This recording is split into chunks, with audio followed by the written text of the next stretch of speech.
From Time magazine's article, Silent Night, the story of the World War I Christmas truce of 1914.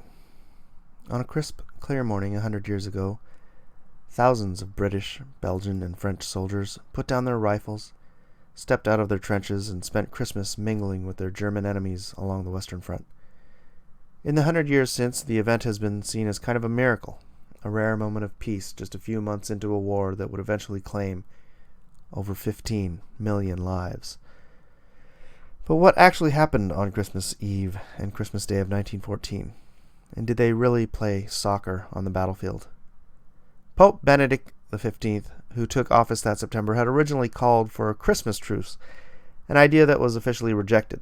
Yet it seems the sheer misery of daily life in the cold, wet, dull trenches was enough to motivate troops to initiate a truce on their own, which means that it's hard to pin down exactly what happened. A huge range of differing oral accounts, diary entries, and letters home from those who took part make it virtually impossible to speak of a typical Christmas truce as it took place across the Western Front. To this day, historians continue to disagree over the specifics. No one knows where it began or how it spread, or if by some curious, festive magic it broke out simultaneously across the trenches. Nevertheless, some 2/3 of the troops, about 100,000 people, are believed to have participated in the legendary truce. Most accounts suggest the truce began with carol singing from the trenches Christmas Eve, a beautiful moonlit night, frost on the ground, white almost everywhere, as Private Albert Morin of the 2nd Queen's Regiment recalled in a document later rounded up by the New York Times. Graham Williams of the 5th London Rifle Brigade described it in an even greater detail. First the Germans would sing one of their carols, and then we would sing one of ours until we started up "O come, all ye faithful." The Germans immediately joined in, singing the same hymn to the Latin word "Adeste Fideles." And I thought, well, this is really the most extraordinary thing. Two nations both singing the same carol in the middle of a war.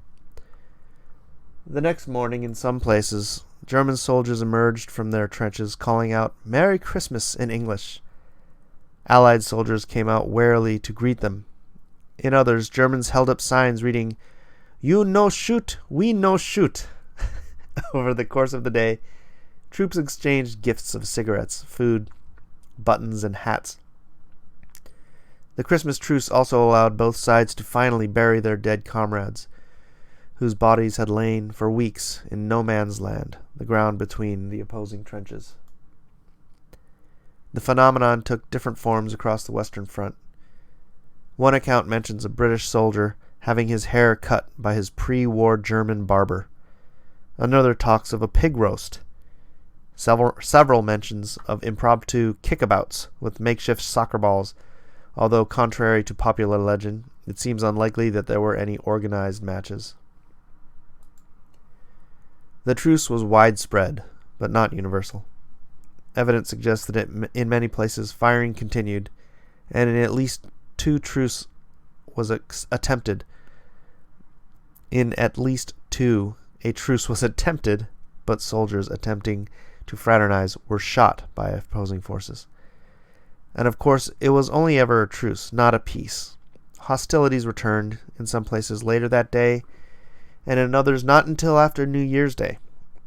I remember the silence, the eerie sound of silence, one veteran from 5th Battalion, the Black Watch, Alfred Anderson, later recalled to the Observer. It was a short peace in a terrible war.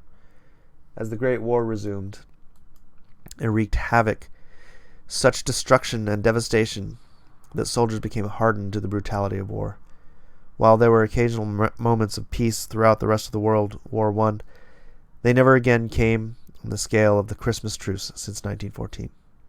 Yet for many at the time, the story of the Christmas truce was not an example of chivalry in the depths of war, but rather a tale of subversion, when the men on the ground decided that they were not fighting the same war as their superiors. With no man's land sometimes spanning just 100 feet, enemy troops were so close they could hear each other and even smell their cooking. The commander of the 2nd British Corps, General Sir Horace Smith Dorrien, believed that this proximity posed the greatest danger to the morale of the soldiers, and told divisional commanders to explicitly prohibit any friendly intercourse with the enemy. In a memo issued December 5th, he warned that troops in trenches in close proximity to the enemy side were easily, if permitted to do so, to live and let live theory of life. Indeed, one British soldier, Murdoch M. Wood, speaking in 1930, said, "I then came to the conclusion that I have held very firmly since, that if I had been left to ourselves, there would never have been another shot fired." Adolf Hitler, then a corporal of the 16th Bavarians, saw it differently. "Such a thing should not have happened in wartime," he is said to have remarked. "Have you no German sense of honor?" Still, a century later, the truce has been remembered as a testament to the power of hope and humanity in a dark hour of history.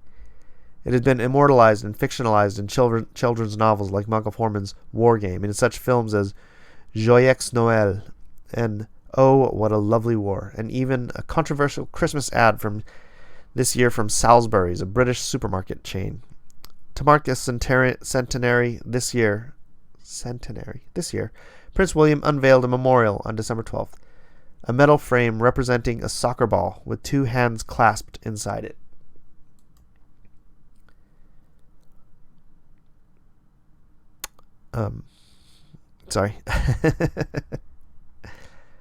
Two hands clasped inside it. And a week later, inspired by the events of the truce, the British and German army soccer teams played a friendly match. And though the Christmas truce may have been a one-off in the conflict, the fact that it remains so widely commemorated speaks to the fact that its heart, it symbolized a very human desire for peace, no matter how fleeting. In all our lives, this is me, not the article. In all our lives, we have issues with factions, with friends, with enemies. But this is Christmas. This is Christmas. If men who the day before were trying to kill each other can lay down their arms, remember the gift that God gave to us, remembered on this day, a child in swaddling clothes, birthed of a virgin, the Savior to the world. Today we remember God's gift to us. And we should remember that no matter what wrongs others have done you, what wrongs you've done them,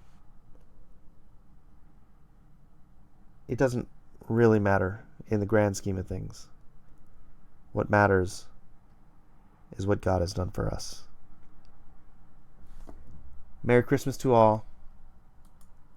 Hope, peace, forgiveness, and love for the new year. God bless.